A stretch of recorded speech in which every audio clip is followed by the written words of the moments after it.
Hey there, it's that time again for another episode of the Rugged Angel Cast, and I am your host, Kahmeela. Welcome to the show. You just heard the Dead Weather and Joy Drop, but only if you're listening on WMCK.FM. It's the same podcast of conversation, but with an added bonus of music. New shows air every Wednesday at 9 p.m., and they repeat on Thursdays at 5 p.m., and then on Mondays at 1 p.m. You can listen on your computer or your phone, for there is an app, and it's compatible with both Android and Apple. So if you have a smartphone, you can listen on the go, or you can just listen at your desk or on your laptop, or however you do things with the computer age and stuff. But if you don't care about the music and you just want the podcast straight, no chaser, you can find me on iTunes and Libsyn. But make sure to like Rugged Angel Productions on Facebook so you'll know when new episodes are up. You can also follow me on Twitter at @the_Rugged Angel. And when you search for the podcast on iTunes and Libsyn, look up Rugged Angel Productions, and Rugged Angel is one word. So summer is almost gone and fall will be upon us soon, which means sweaters and hot apple cider, and Halloween, which means horror movies. Are you a fan of horror movies? I love me some horror movies. If you're a fan and you think you can make a horror film in 48 hours, registration is now open for the Pittsburgh 48-hour horror film project. It's like the same thing. I was talking about it over the summer. We do the regular run over the summer, but then we come back in October and do it all over again, but just for horror films. So it's all, you still you pick a random genre out of a hat. They're all horror genres, like Asylum or Serial Killer or Madhouse or Clowns or things like that. All of the mini genres of horror that you love and adore and like to get scared by. If you don't want to make a film, you can come watch the films. So, like I said, registration is now open. You can go to 48hour, make sure I got it right here, 48hourfilm.com/Pittsburgh-PA/horror. You can also go to the Facebook page, Pittsburgh 48-Hour Film Project, to get all the information. Now, right now, it's early bird special, so if you register before September 19th, you only have to pay $150, so you get a little bit of a discount on the registration fee. And there's also breaks if you have participated in a regular 48-hour film project in the year of 2016. So you can save some money, so get in there before September 19th. We are only taking 24 teams, so get in there now, claim your spot, and be prepped and ready to go to make yourself a horror film that's only 4 to 7 minutes long. I'm sure you can do it. I know there's a lot of people that do it. Horror is not an easy genre to do, but if done right, it's done well. All the screenings of the films are going to be at the Hollywood Theater in Dormont on October 20th and 21st. So like I said, if you don't want to make a film, you can totally come out and watch the films. Pittsburgh is also having a Pittsburgh Zine Fair fundraiser for 2016. The Pittsburgh Zine Fair is hosting a fundraiser at Belvedere's Ultra Dive this year. And it's going to be one hell of a night for you guys with jams by Bubble Pop, Total Trash, DJ Dave Zach, and Traxploitation. There's going to be a live drawing from your favorite zinesters throughout the night. It's $5 at the door. Set times they're still working that stuff out, but you can go to the event page on Facebook it's called 2016 Pittsburgh Zine Fair Fundraiser, or you can just like the Pittsburgh Zine Fair Facebook page and it'll connect you with all that good stuff. So this is happening this Friday, August 26th, I believe is the Friday, at 9 p.m. at Belvedere's over in Lawrenceville. This week's Rugged Angel is Deanna Mance. Now, if you're in Pittsburgh and you have spent any time downtown in the past couple of months, chances are you have come across Deanna's work on Strawberry Way. You know that little side street near Wiener World, and over down by the other mural that's the two Andys getting their hair did. It's an amazing street mural of just awesomeness there. It's so colorful, it's so vibrant, it's so alive, and it's like 3 blocks long, and it's just amazing. And also it's kind of been turned into like a street cafe. There's tables and chairs set out there for folks to go enjoy their lunch and stuff, and it's a really neat thing. You should probably go check it out if you have not done so already. This is something that she worked on with the Office of Public Art as well as Pittsburgh Downtown Partnership. Now, Deanna is an artist who loves spontaneous mark making, with the aesthetic of her work reflecting her interests in the passage of time, overlooked details in the everyday, and her compulsion towards repetition. So stick around. Deanna and I will get into that. We'll get into her artwork and how she came to Pittsburgh, as well as death cafes. Be strong enough to stand alone, smart enough to know when you need help, and brave enough to ask for it.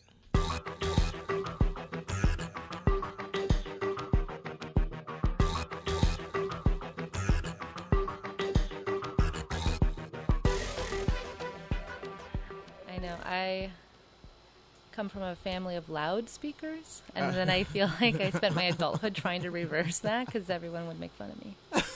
Because you're just yelling all the time. Yeah. Yes. Yeah. So you've been trying to tone it down a little bit. I've been trying. All right, Deanna Mance. Welcome to the Rugged Angel Cast. Thank you so much for having me. This is great. Yay. I'm excited to get to know you, and we'll find out what lurks behind those quiet eyes.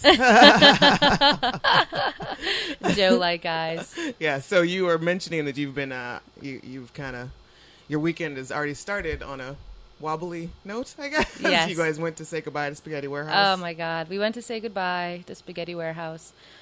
And the menu was limited, really? By the way. Yeah, I think that because they know they're closing down, they've just, like, dropped the mic. Wow. There's like, fuck it. Yeah. We're done. Exactly.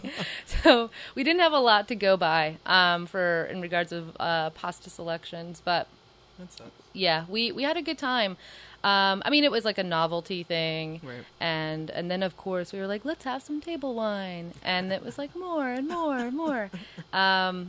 So I woke up in the middle of the night and was like sweaty and achy. Oh my God. And it's like the wine, you know what I mean? Yep, you can't have too much of it. I don't know, like, I'm assuming you're much younger than I am, but I cannot do that anymore. No. It's just like I have to have like the next 2 days are just completely clear at that point because I am. Yeah, I mean, you get accustomed to it if you're like, just making that a part of your lifestyle. Yeah, but that's your thing. I gave up on that, in my 20s. So, but yeah, it was interesting. We got together, we had some pasta, we drank some wine, and watched some basketball. Do you know about this? Basketball? Oh my this God, is a real thing? This is so sad. My Friday night was filled with just really sad things. So are you talking about the movie? Yes. Okay. All right.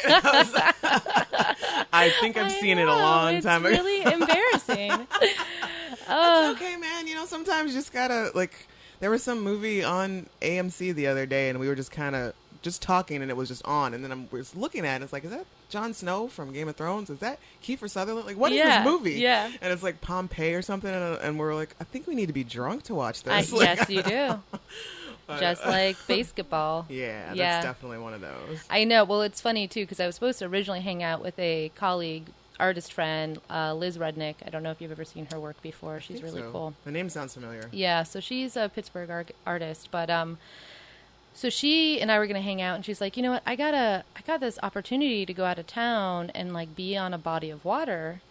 And I was like, yeah, totally do it. Right. I would flake on myself too, you know what I mean? And so she had this really beautiful, like, I feel like, I imagine it being this kind of like spiritual, oneness or whatever, and very reflective. Oops. And then so I just like went to Spaghetti Warehouse. Like, had a total consolation prize. It's okay. I was like, well, where are you from originally?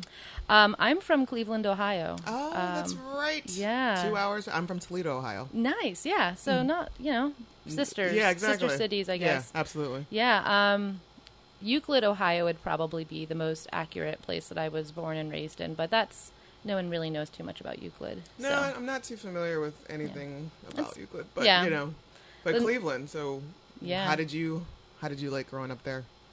I liked it. I mean, I was born and raised in Euclid, and it's just outside of the city limits of Cleveland. It's not a suburb. It's like a metropolitan or something, I guess. And yeah, I mean, my family has a interesting history of originally coming from Pennsylvania, actually.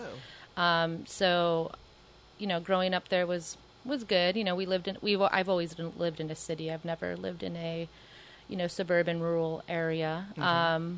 And I have 3 brothers. So, I think if people ask about my childhood, it's like, well, I had 3 brothers. They're like, oh, okay, 1 plus 1 equals 2. Yeah. Like, okay, say no more. Are you like, where do you fall in line? Are you youngest? I'm actually the oldest. Oh, really? Yeah. So I think I got lucky on that one.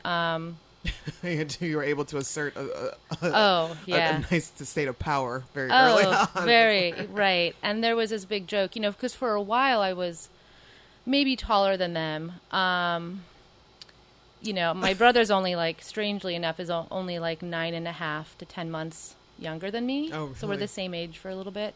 But I always felt like I felt so much older than him. But God, this is so embarrassing. It's just going to be me talking for an hour about all these embarrassing things. Awesome. They used to call me Big Mama because I was so, really, I think so terrible. And, it was. But you're not even like that. So how much older are you than the youngest one? Well, that's 10 years. Okay. Yeah. Big Mama. Big Mama. That's yeah. interesting. Big Mama's coming. And it's like, no respectable young lady wants to be called Big Mama. It's usually saved for grandmothers who feel like they're too young to be called grandmother. Yeah. They want to be called Big Mama instead. Yeah. But was there, were you left in charge a lot, or was yes, I was. You were just very you're very bossy? I was very bossy. Yeah, my mom for the most part was a single parent, so I did a lot of the, reining in and right. the babysitting and stuff like that. But yeah, it's interesting. So now, I'm kind of no longer Big Mama. I'm a grown woman. I'm just a mama. Just a mama. But my brother's going to have a baby soon, which is exciting. Oh, really? He'll be the first baby of the family. Nice. So, yeah. That's pretty awesome. I know. So how'd you get to Pittsburgh? What brought you here? The Pittsburgh story is kind of crazy. I actually art kind of, okay. And lust. I don't know how to describe it. I'm gonna sound a little nuts, but so I was living in Cleveland at the time with a roommate, and I was probably 21 or 22, and we had done a collaboration body of artwork, and we were going to be doing a show at Box Art Gallery. Mm-hmm. The connections of Josh and Nicole, who do own Box Art. I don't remember how we got in connection with them, but we did. So I was actually just in Pittsburgh for one day to drop off the artwork for, me and my collaborator / roommate. And dropped off the artwork, hung out with Josh and Nicole for a bit, and then I actually went into the coffee shop next door, which is now, and it still is currently, Crazy Mocha on Liberty, and met who then became my future husband. Oh, really? Yeah. So you guys met on that chance? It was just a chance encounter? It was a total chance encounter, yeah. How did you guys start talking? What? Well, was he working there? Was he just chilling? No, it was so weird. He was in line getting coffee, and I stepped behind him, and I found him incredibly attractive. And so then, I kind of followed him to the... Followed him to the laundromat. I love it. It's like the boldness of a 21-year-old. Oh my God, I know. And now I'm like, I feel like I couldn't do that now, and I would probably not condone it to other young ladies. And then, I followed him to the laundromat. I got a picture of him with my Polaroid camera. And left, and then just kept thinking about it all day. And was it a picture on the sly, or did you? Yes, it was a picture on a slide. Oh my God, I love the story.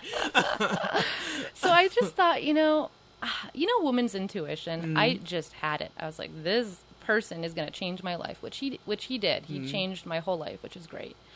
And so the end result was that I actually never talked to him, but he had seen me take the photo, and I kind of scurried away back to the gallery because I was so embarrassed.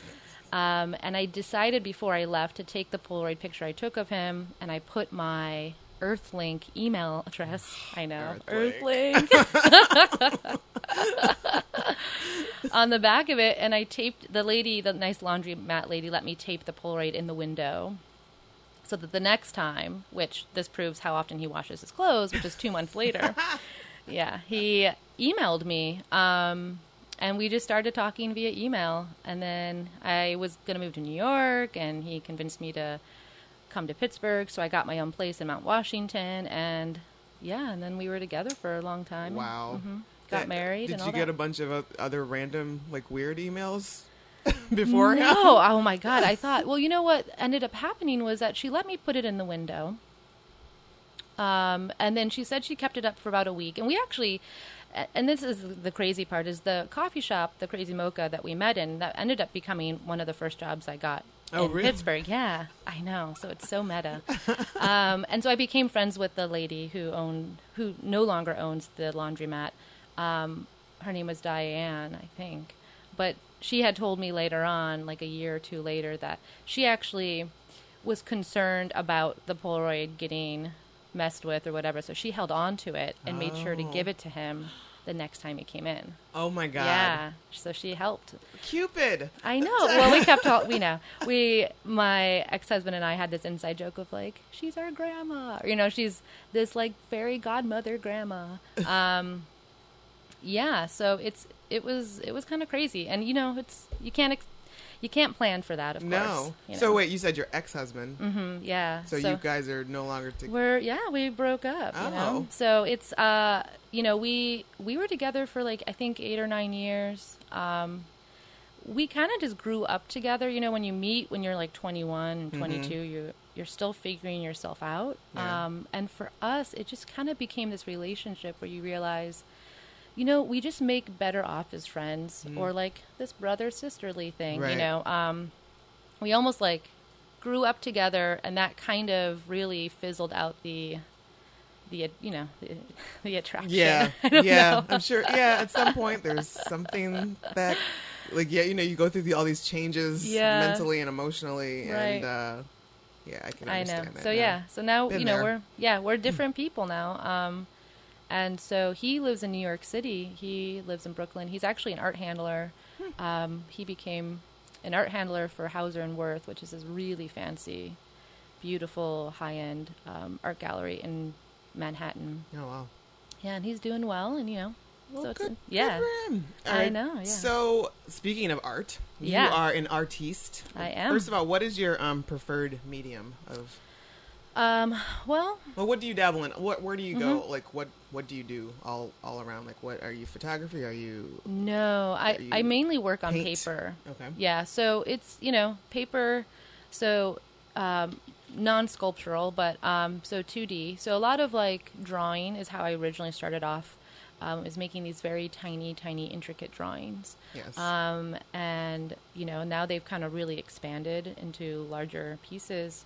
I love printmaking, and I really am currently doing some investigation and research into different kinds of printing processes. So it's been really exciting, to check out these different techniques. So those are my preferred. But I've done other things too outside of that. And so where did it all begin for you? The art, like your love of art. When did you find out like this is what I want to do? Yeah, it's really weird. Well, probably in high school. I'm a cornet player. I've been playing the cornet at the time of maybe in high school. I think I had been 9 years by that point, or something like that. Yeah. Wow. So I was playing. You don't hear that often, like cornet player. I know. Well, and it's like technically a trumpet, but it's just longer. So I started off with music. That's what I pretty much. My parents and my family love music and had a huge influence on me in music. And so, but sometime in middle of high school, I kind of was taking the prerequisites of whatever that you have to take, and one of them was like a craft, like weaving baskets and like making pinch bowls or whatever. And I was really into it. I was super zen about it. But one of my teachers at that point really wanted to encourage me to get back into the idea of like maybe focusing on art. She's like, you just seem like you're really into it, and And it really just comes down to one high school teacher that really encouraged me to think about art. Really? Yeah. And so that was kind of the starting point. I didn't go to college. So, it was one of those things where I wasn't really sure what I was going to do once I left. I just kind of thought, I'll do something in art. So it's mostly been self-taught. Yes, yeah. That's yeah. wonderful. Yeah, it's been a really amazing experience. Kind of like the parallel connection of like thinking about how I met my ex-husband is like, things kind of just fell into place for me, where a lot of luck, a lot of meeting the right people, got me to where I am now. And it's very exciting. I really thrive on those kinds of spontaneous, unexpected surprises. Yes. It is also like as you get older, you're like, oh, I should probably plan more. Right. It's like it would be nice to know exactly where the next paycheck is going. Where's everything? Yeah, anything in my life is going. And so, so essentially I started off with my very first art gallery show in Cleveland when I was 21. And then when I moved to Pittsburgh, Pittsburgh just treated me so good. I felt like, I found a job right away. I mean, and these are, I feel like I'm humble and I take the small offerings life can give me. So, the coffee shop job was a great opportunity. And through being in a coffee shop, I met all these different kinds of artists. And I obviously worked right next to an art gallery, so that was helpful. Yeah. And then it just led to more and more exhibitions. So yeah, I did find like Pittsburgh is really good for that, or I don't, at least from my personal experience, or like any of friends that I know that we moved here from somewhere else. I haven't known anyone that has struggled like really desperately, like really hard, like like they come here, you find a job, you find something, anything at that point, and then which leads to the next thing and the next gig, and then you end up with this. I ended up with this really great close knit group of friends and people and associates that it's. I mean, I've been here since '98. Okay. So I mean, you have like a. I mean, it's a family. A while. Yeah. At this point, like, I have my pocket here in Pittsburgh, and I'm totally. I love it until the winter comes. But I know. One of these days, I'm gonna move to a warm place. What I'd like to do is like be like at least for the summers or the winters be in Austin or something, or I don't know. Like, that would be somewhere warm and dry. Yes. Dry humidity, lack thereof. Right. Yeah. So you started to you got your connections and you got your folks going on here, and the intricate, it's like I've seen your works, and and I was there for the Strawberry Way artist selection, like the last part of it. That's when I first started at OPA, or the Office of Public Art, and I took a look at your portfolio and I saw everything, and it's like, where does that even, like, is that a Zen moment for you? Because it's so small and so tiny and so intricate, and it's just like, and it expands, it gets so absolutely, it just takes on a life of its own. Actually, well, and that's like the thing I was saying about too, like the planning things ahead. I'm not very good with that in my life and or in my art practice, so a lot of it is all spontaneous mark making. I guess like the watered down version of that is people call it like doodling. I don't even know if that's really what it is, but I think I started off with realizing that I spent a lot of my time when I felt like I had idle hands with doing these like intricate tiny little drawings, and a lot of it will happen when you're on the phone with people, or, waiting to talk to Verizon or whatever, which is like a bad name.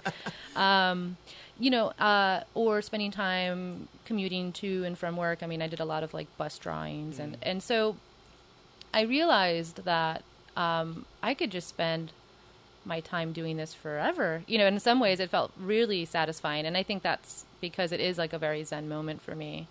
And the way that it's kind of grown over the years is it's really evolved on its own. I know that I think for me as an artist, what's difficult is that you do kind of have to invent meaning and reasoning behind what you do. And for me, I just don't have that. I can't say that I don't take responsibility for it, but it is just one of those things that I enjoy doing. I do it. I'm not really sure what I'm doing in the moment, but that's what I enjoy about it. It's, you're not thinking as much. And I definitely have like a chattering monkey problem. Like I have a very anxious mind, you know, like I like to think about things all the time. You know, I overanalyze. And so that's my part of my life that I can, you know, kind of control or contain at least. Yeah. And especially about control. I mean, you do look at the work and it's very intricate, but it's also like, you know, some people have recognized it as, or thought of it as like a topographical map or, you know, whatever. So it has this like very controlled feeling in some ways because it's like very straight lines and these shapes and things fit into place, but it's all freehand. Yeah, it's all freehand. Yeah. So, but yeah, I mean, it's, you know, it's one of those things where I'm still kind of figuring out, and it's understandable. I mean, you're still, I mean, relatively young, and you're right. People do like to have their other artists have some sort of meaning behind their artwork, and sometimes it's just like, this is just what I was feeling at the time. Absolutely. IDK. You know, I can just say that when people ask me questions. I was telling who's now my current husband / collaborator partner, we were talking about one of my first associated artists of Pittsburgh shows. And I had to do like an artist lecture, and I was young at the time too. So, I mean, I was really just starting to get a grip on bodies of work that I was making for shows. And I had to do this artist lecture, and it was just so bad. I really bombed it. And the person who had organized the lecture was kind of in the back of all of, you know, we did like a gallery talk and walk or whatever, so people were standing, but she was like in fetal position, just feeling so terrible about what my God. I'm not going to throw her under the bus. She knows who she is. But it was, you know, it was one of those things where I think people wanted to know what my work was about, and I kind of didn't really have the answers, you know, and I think for some people it can be really empowering to admit that and say, I just don't really know where this is coming from. And it's not this like crazy conceptual, like, I mean, most people when they see my work, they want to know, is this the PNC Park? Is this... Is this Pittsburgh? Is this Liberty Avenue? You know, and you're kind of like, I guess if that's what you see, like that's what's interesting. So you know, I leave it up to you as the as the viewer to, you know, what do you see? You tell me. Right. That's sure. I would totally buy into that. Yeah. So speaking of Pittsburgh, and so you got awarded the task. Of super exciting of painting the street mural for Strawberry Way downtown. Which you just recently finished. Like, all this is all very still new. Like, when did, like I said, this process started before I started at the Office of Public Art. And so when did the call go out? Like, when did you answer the call, and when did you apply for it? And I was trying to figure that out as well. I think it was sometime in maybe February or March. I mean, it was a slow process, you know. But some parts were actually like, you know, top speed as well. I think like once you got chosen, and then once like you knew what was, then it was like, all right, full speed ahead, let's do 2 weeks, let's go. Come up with something super brilliant and awesome that everyone's gonna love. And you're like, 2 weeks. But yeah, I mean, so it was an interesting process. You know, it's funny because as an artist, you know, I spend a lot of my time making art. I don't think too much about what happens afterwards. I know that for some artists, that's not the way they approach things, and, you know, maybe not also an encouraging way of approaching things. I have a hard time with the business aspects and those logistics, but I do love making art. This was a project that got me out of the studio more and understanding the inner workings of what it takes to create a public art piece. Right. And so I think as my inner artist, I was kind of like struggling with that, and like the kicking and screaming of like, oh, this is so difficult, and like fill out paperwork and find and insurance and then, you know, and then there's like the commission hearings, which I'm not a great public speaker, as I mentioned before, so I was like shaking at the podium and you know, I think I did a good job, and I answered the questions that were asked, and you try to go through those motions and not being entirely influenced by it and what that's going to do to your work. Gotcha. But it's difficult, right? I mean, you're making work for the public. Right. So they have to have their input. You know, I think that's the tricky thing about public art, is that you want it to be something that engages with the public. Right. So for me, was this your first public art piece? I'm trying to think. Yes. And it's, it's semi-permanent. I've made like wall drawings and murals. Right. For galleries or like hotels. And I've done public art projects, but nothing like this before. Gotcha. So, most of the public art stuff I've done have usually been in relation to some kind of weird performance residency thing. Gotcha. Or a community building, as an arts educator. So this was the first one, yeah. So this just had like a lot more red tape and a lot more procedures than you were used to dealing with. And it's, as an artist, I think for a lot of artists, you will get, we're unique and eccentric and strange, but we're also just all simple humans. And I think, it's definitely, I appreciate and respect the people who are involved in these, in the process of getting these public art pieces off the ground. Right. Because they are dealing with most of that red tape. Right.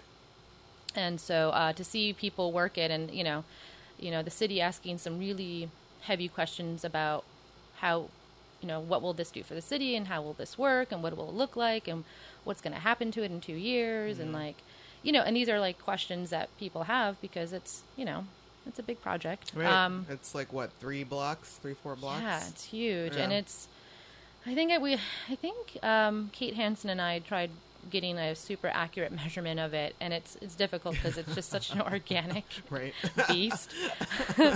It's just like a big sandworm cutting right through downtown. You know what I mean? It's like Beetlejuice.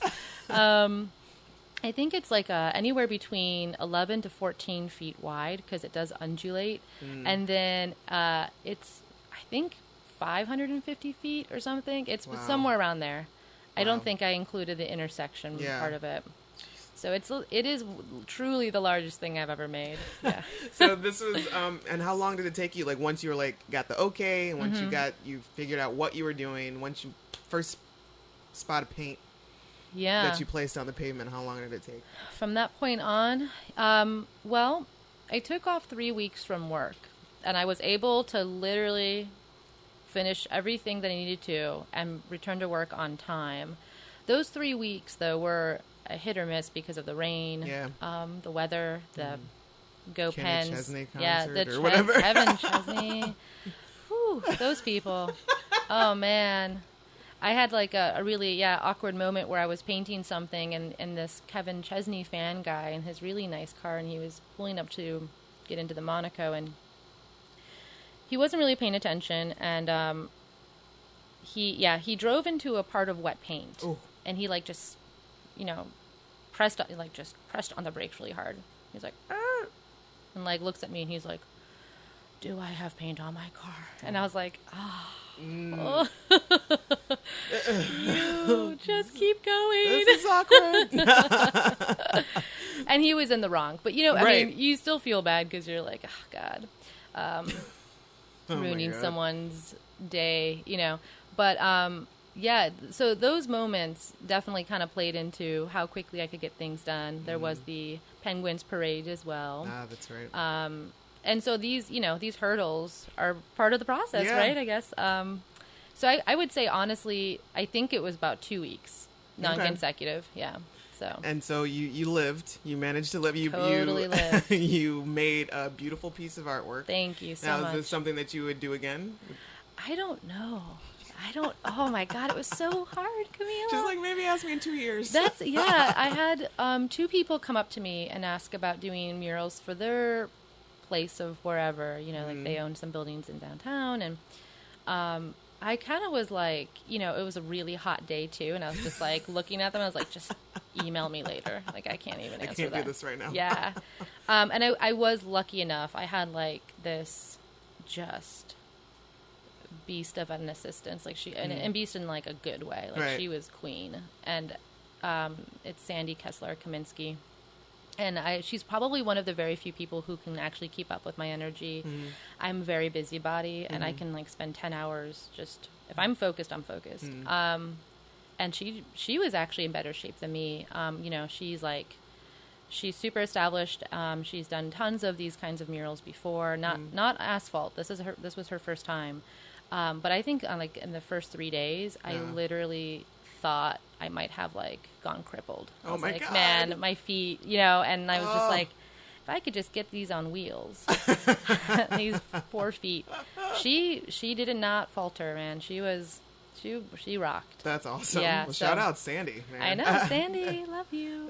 I would not been able to do this without Sandy, for real. I mean, I think that the time frame, that 2-week period, was really because of having someone who could just work it. And she's been creating these murals for a while, so she kind of knows what goes into play and how to approach things. And she also gave me a lot of creative freedom. Like, if I needed to spend time with something because I just wasn't sure, she was kind of like, okay, you're gonna, why don't you sit with this block for a little bit, and I'll just start doing this other stuff, that the non-fun stuff, like packing up the car or unpacking the car, pulling out the materials. So bless her heart. I know.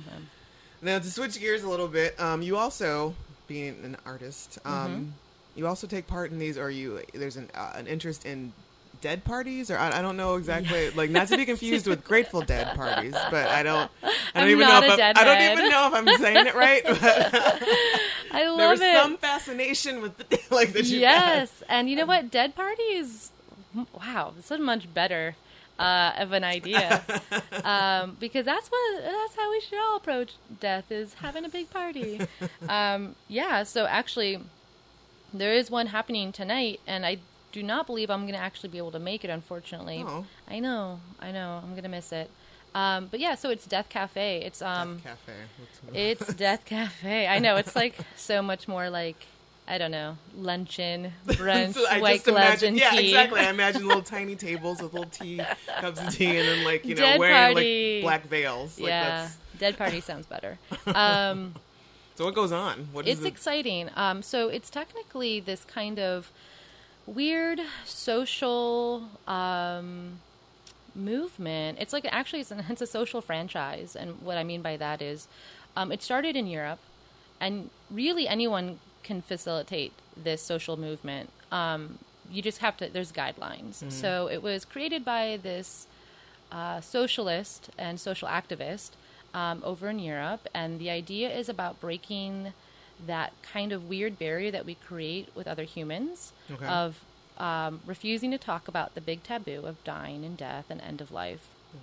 So it's not, it's not really about grief support or counseling, because we're not counselors, we're not therapists, so it's not therapy in the sense that you're going to sit in a circle and get over a specific person's death. Yeah, the getting over is not what we're about. It's about thinking about it, talking about it, sharing opinions and thoughts, and accepting it as just a part of our life. But it is so strange to me that we all do it. We all die, and no one wants to talk about it because it's some sad shit. Right. You know what I mean? Exactly. I am guilty of that. I don't like talking about it for the most. But I mean, people, my husband's. There's there's things you have to talk about, wills and things like that, and it's I don't want to talk about this right now. Yeah, living will stuff, which I've just started to think about. It's fascinating. We've been doing it for a year now in Pittsburgh, and how I kind of became connected to it was, so I had moved to Chicago at some point, I think in 2012 and 13. And as an artist, you just learn to pick up really weird jobs that can afford you the time, to make art. And so I got a job at a nursing home working in a memory support unit. And so my job there was to pretty much from 9 to 5 engage and facilitate projects for people who were living with middle to late stages of Alzheimer's and dementia. And that, if that doesn't get you to thinking about your own, your own demise, your own demise, your own mortality, your life. And thankfully, I actually made good friends with my supervisor at the time, who's also an art therapist. And so we had heard about these death cafes in Chicago, so we went to a couple, and they were really great. Especially because I think when you work in end-of-life care, it's hard to like talk about that with your partners at home or other people. Like people just want to shut down. Yeah. So it was great to kind of go into a more social environment and talk to other people who are interested in that discussion. Right. So when I came back to Pittsburgh, I really started thinking more about how can I kind of, encourage this to be a part of my life. Because it's something that I have a deep interest in.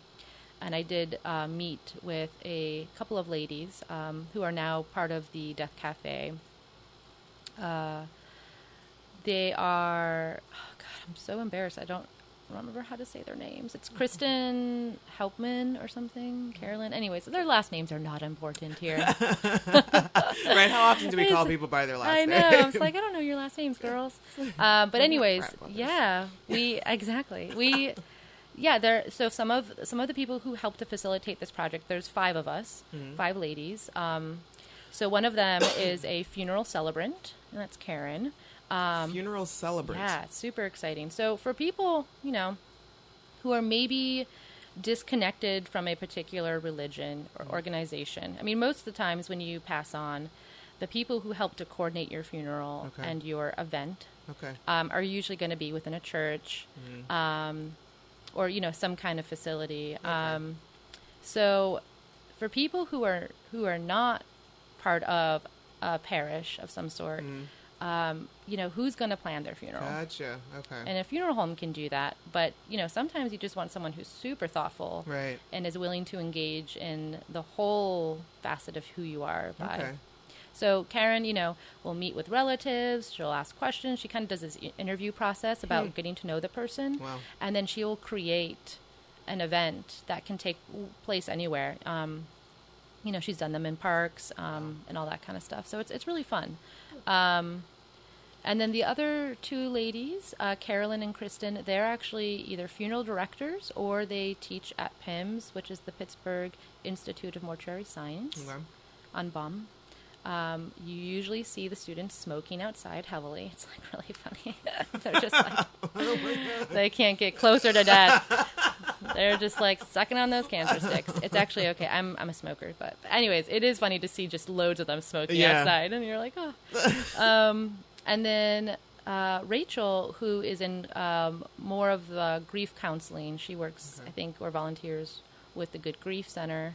So we all have like a little bit of something to add to the mix. Yeah. Okay. And you are more like, what would you call, like, what aspects of it do you like to? I think more about the influence I've had working in nursing home facilities, and working with people who are, it's not hospice, but I definitely worked in a facility where people were being put in a space where they were anticipated to die from their disease, more or less. I mean, there's nothing you can't cure them of Alzheimer's and dementia. Right. So the best that we could do was help take care of them until they did pass on. And, and so part of that, like you have lockdown, they can't leave the facility because they will wander. Right. They'll get confused. They'll forget how old they are. They'll think that, they have to go home to mom, and then they get lost. Yeah. And then, there are like the severe states where they do forget to eat and take care of themselves. So that was kind of my aid in that. Gotcha. But yeah, so that's kind of like, that's the full spectrum. Cafe. I know. I see you want to take a drink. I'm going to let you go ahead and do that. It's seltzer, so it's like really loud and fizzy. And where, if people want to find out more about death cafes, where can they find out? We don't have like a legit website, but we do. How did you find each other? It's so funny. So Facebook. Oh, okay. Sometimes I wake up in the morning and I'm just like thinking about the Matrix, and I'm thinking about Facebook, and I'm like, I don't want to be a part of this simulated reality anymore. And then I think about, so it's such a useful tool. Right. And it's hard to let it go. So I actually just put a call out on, I never really spend much time on Facebook, but I put a call out saying, hey, I'm interested in death. Does anyone want to hang out with me? I'm just imagining how that typed out. It's like, hey, I'm interested in ellipses, death. Who wants to talk? Who wants to be my friend? Then after getting blocked by several different people. I know. No one liked it. There's no likes. Maybe like one angry emoji. No, that didn't happen. But, it's funny. And I think specifically I was interested in death doula, which is, I'm telling you, this is going to pave the way, man. Death doula? Yes. So this is somebody, it's going to happen. I'm imagining that this is somebody that is there to help you cross over to the other side. Yes. Yeah, absolutely. So, and not necessarily assisted suicide, but be there with you to like hold your hand or... Yeah, for emotional, spiritual, physical comfort. It really is its own thing. It's kind of exciting because I think it will become a big thing once the generation of baby boomers starts to get to a certain point. And, it's going to be huge. I mean, I hate to say this, but like the nursing and the end of life care is going to be thriving. Yeah. It's going to be so many jobs yeah. available for that. But I've already met a beautiful, enchanting woman from Gettysburg who is hell-bent on being a death doula. So she just kind of, she's doing it. Her name's Rosalie, and she was so inspiring. I met her through one of our events. She came to one of our events in Pittsburgh. But yeah, I mean, I think it can really be anything you want it to be. For some people, they might even go to mortuary school to learn how to prepare the body so that if you do want to be there for that part, you can be. People can have home funerals again through that. You can be there to support the family, make those phone calls that the family doesn't want to make because they're grieving or whatever. Right. And obviously this would be specifically for most, people die unexpectedly all the time. Right.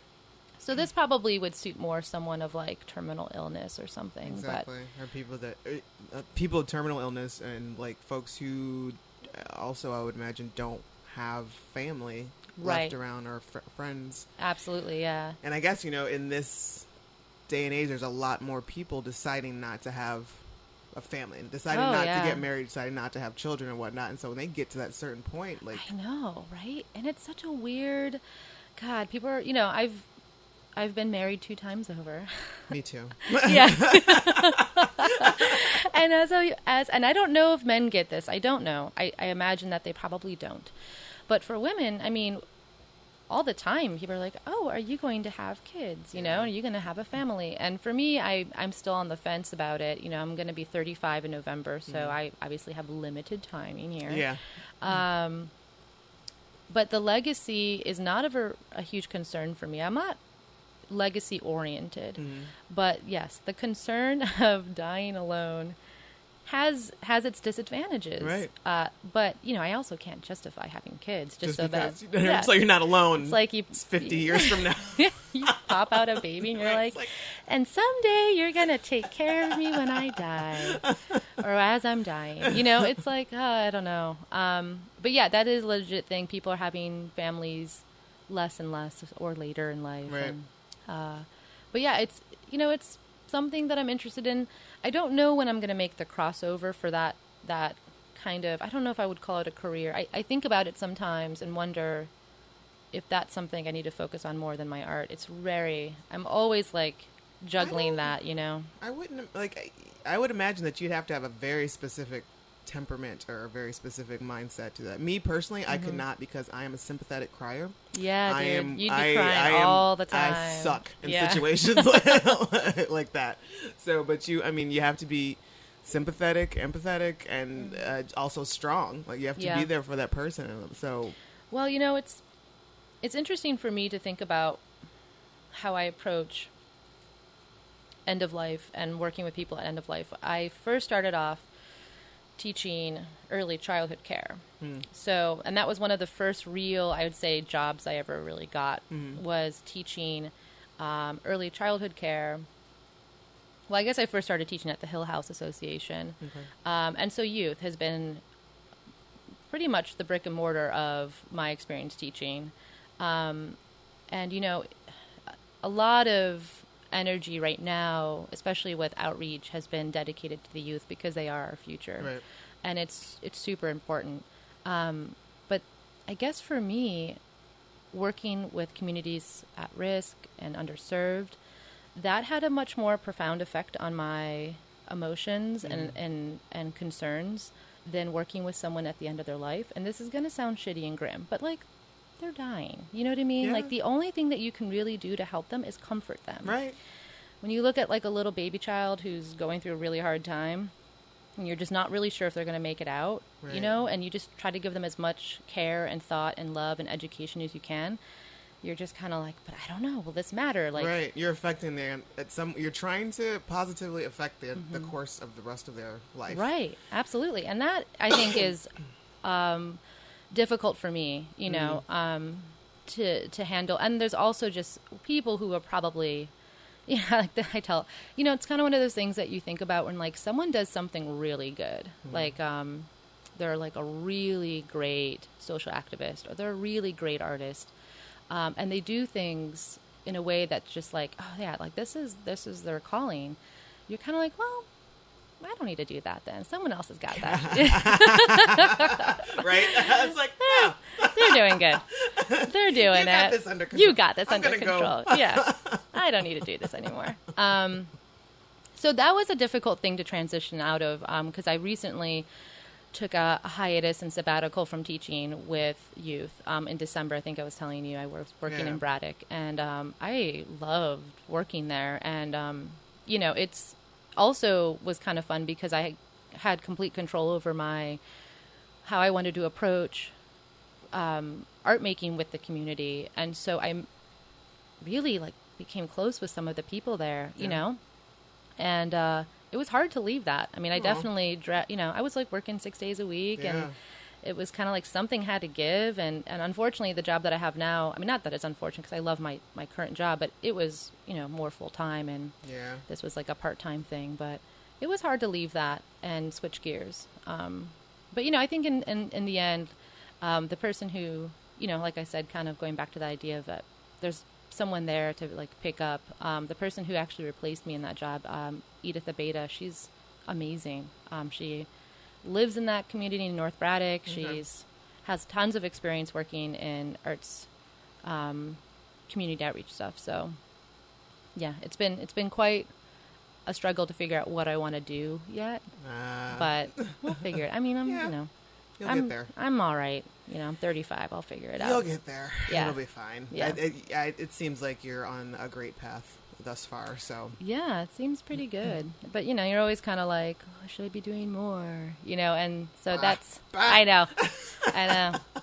And then I just eat tons of spaghetti at Spaghetti Warehouse and get drunk and then have a hangover the next day. And I'm like, no, this is great. I'm doing fine.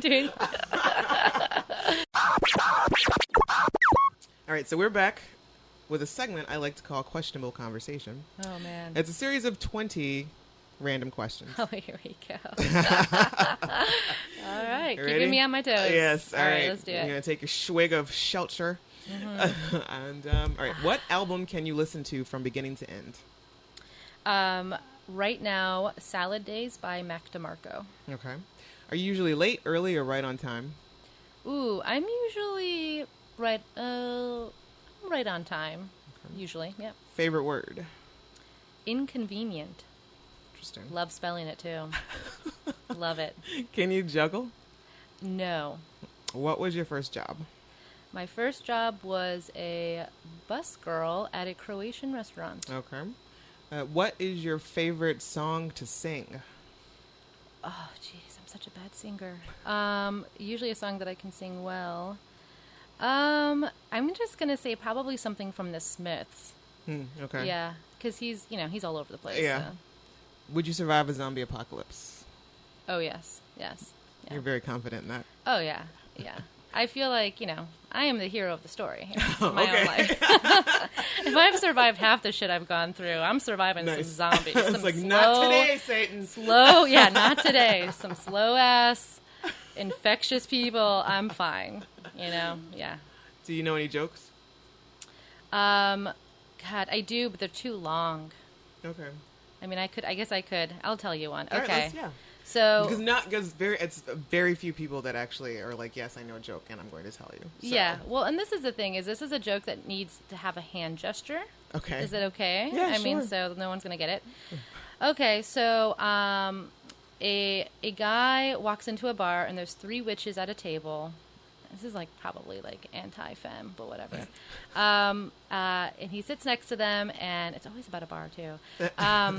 And the one witch has this beautiful red golden locks, and he looks at her and says, "Oh my God, your hair is so beautiful. Is it natural?" And then she kind of fluffs her hair, and she says, "It is. It's natural." You know. Mm. Oh, interesting. Second witch has this beautiful, like, blonde hair, and he then proceeds to ask her, "Is your hair natural?" And she says, "It is. It's quite natural." Third witch is looking a little rough, and he's looking at her hair, and it's kind of green, and he says, "Oh my, is that color of your hair natural?" And she goes, "It's not." And then Deanna has rubbed her palm of her hand from her nose to her hair. But it's not natural. Anyways, this is a joke this is why I broke up with my ex-husband. That was a joke he told me, and I was kind of like, "Oh, this is it. This is it." So, to all those femmes out there, it does not matter if your hair is natural or not. I support you. Exactly. It's not about that. All right. There you go. Do you talk to yourself? Of course I do. What is your favorite part of the human face and why? Favorite part of the human face will be... I'm just going to go with the eyes. Okay. That's a given, I think. Did you have posters on your wall as a teenager? No. Really? No. I didn't. I don't know why. But what I did do sometimes was we got like I'd go to school and you would go into the library and you'd be able to like print out stuff. Mm-hmm. And I would print out my obsessed rock idol musicians and then like tape them, super janky and sad. I just like tape them to my mirror and just like, "One day I'm gonna marry you." And I look at them now, like I just like, where are they now? And you're like, ugh. For example, this is gonna be really weird. Seth Green. Do you know who Seth Green is? Yes, I do. No offense, Seth Green. I'm sure you're brilliant. It's adorable. But it's just such a weird, random... It is. Unless, did you watch Buffy? Is that where you... No, I think it was like something to do with... What is that Jennifer Love Hewitt movie? Can't Hardly Wait. Thank you. I related to that guy. That's Seth Green. Okay. I related to the weirdo who wore like goggles on his head. That's the guy I wanted to get with. That's amazing. Yeah. Yeah. Can you do any accents? No, not really. I did live in London once, and I totally jumped on that bandwagon of like Madonna, like right. I'm British now. And one time my ex-husband who lived with me in London called me, and I had answered it. I worked for a place called Smarty Paints.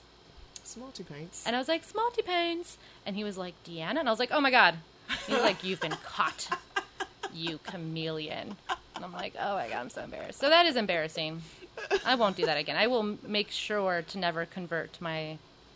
That's hilarious. My accent, yeah. Well, it's fun to try on new accents, especially coming from Ohio with the non-regional diction. You know what, though? Sometimes I will talk to people and they will say, "Are you from Cleveland?" And I'm like, "Yeah." Really? They're like, "Yeah, I can tell." I'm like, "How?" There's an accent? They're like, "The way you talk." I know. And I haven't really figured it out yet. Maybe, I thought it was just because I don't speak Pittsburgh, but right. I don't think so. These were people who did not speak Pittsburgh either. Yeah, because when I moved here, it's like, "You're not from here, are you?" No. Yeah, there's something about our A's, I've been told. The way we say A's. I don't know. Interesting. Yeah. Okay. Do you remember your dreams? Oh, my God. Like, actually, if we talked about the Matrix and simulated reality, the dreams, like, my dream time is, like, my second life. Really? Oh, yeah. So yes, I write about them, I think about them, I make things about them. That's awesome. Yeah, that's all I think about sometimes. That's great. It is, yeah. Outside of your family, who is your oldest friend? Oh, the oldest friend. Like, you mean in years or, like, of age? In years, okay, that you've been together. Got some few.